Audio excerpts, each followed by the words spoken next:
ایک بزرگ تھے، یہ نہر کنارے وضو کر رہے تھے، تو کئی دنوں کے فاقے تھے۔ کیا دیکھا کہ پانی کی سطح پر بہتا ہوا ایک خوش نما سیب آیا، تو اشتہاق غالب ہوئی، اس کو پکڑا اور کھا لیا۔ جب کھا چکے تو پھر خیال آیا یہ تو میرا تھا ہی نہیں، یہ تو مال لقطہ تھا، تو میں نے اس کو کھا لیا، اب اس کا مالک کیسے ملے؟ جس سمت سے پانی آ رہا تھا اس سمت سفر شروع کر دیا۔ کئی دنوں کی مسافت کے بعد دیکھا کہ ایک باغ ہے جس کی شاخیں اس پانی کی طرف لٹک رہی ہیں۔ سمجھ گئے کہ یہیں سے گرا ہوگا اور میں نے کھا لیا۔ خیر باغ میں پہنچے، مالک سے ملے، کہا کہ یوں میں نے ایک سیب کھا لیا ہے اور میرا غالب گمان یہ ہے کہ اس باغ کا وہ سیب تھا، تو میں معافی مانگنے آیا ہوں، یا پھر بتائیں کہ اس کا ہرجانہ کیا ہوگا۔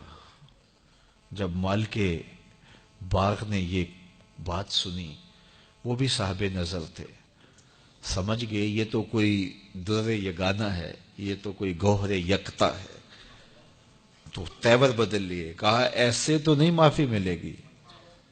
کہا حضرت کیسے ملے گی؟ کہا 12 سال تک میرے باغ کی گوڈی کرنا پڑے گی۔ اللہ اکبر، اور ایک شرط اس کے علاوہ ہوگی۔ کہا ٹھیک ہے، میری غلطی تو معاف ہو جائے گی نا۔ 12 سال تک باغ کی گوڈی کرتے رہے۔ ایک دن فرمانے لگے وہ صاحب باغ جو تھے کہ سیب توڑ کے لاؤ، مہمان آئے ہیں۔ تو وہ سیب توڑ کے لائے تو وہ کچے ہی تھے، تو کہا تم 12 سال ہو گئے ہو سیبوں کے باغ میں رہتے ہوئے، تمہیں پتہ نہیں کہ کچے سیب اور پکے سیب کیسے ہوتے ہیں؟ کہا حضرت مجھ سے قسم لے لیجئے 12 سال میں ایک دفعہ بھی نظر اٹھا کے سیبوں کی جانب نہیں دیکھا۔ ایک سیب کھایا تھا، میں تو اس کی سزا بھگت رہا ہوں، میں تو گوڈی کرتا ہوں، اوپر کبھی نظر بھی میں نے نہیں اٹھائی۔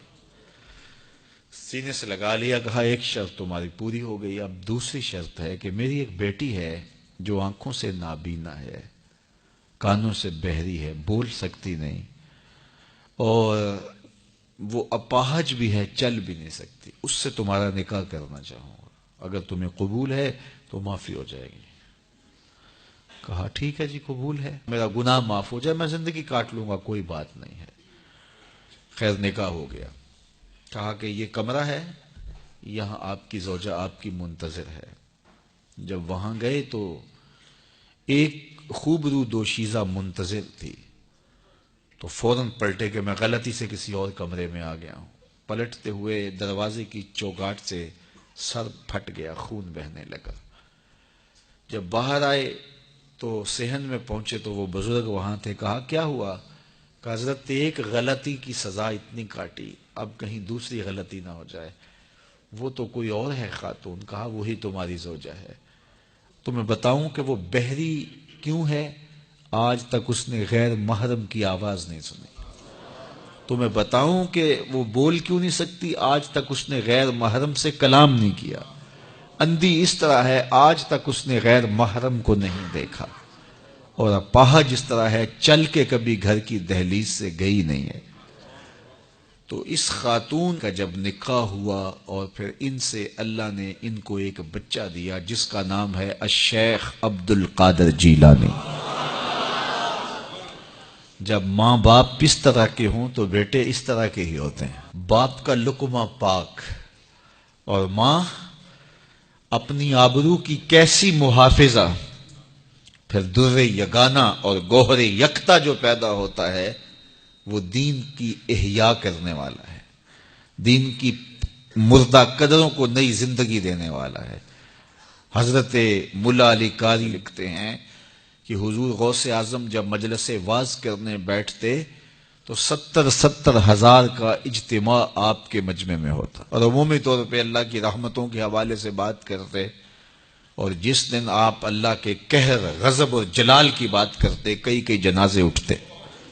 یہ آپ کی گفتگو کے اندر عصر کا رنگ اور شیرینی تھی۔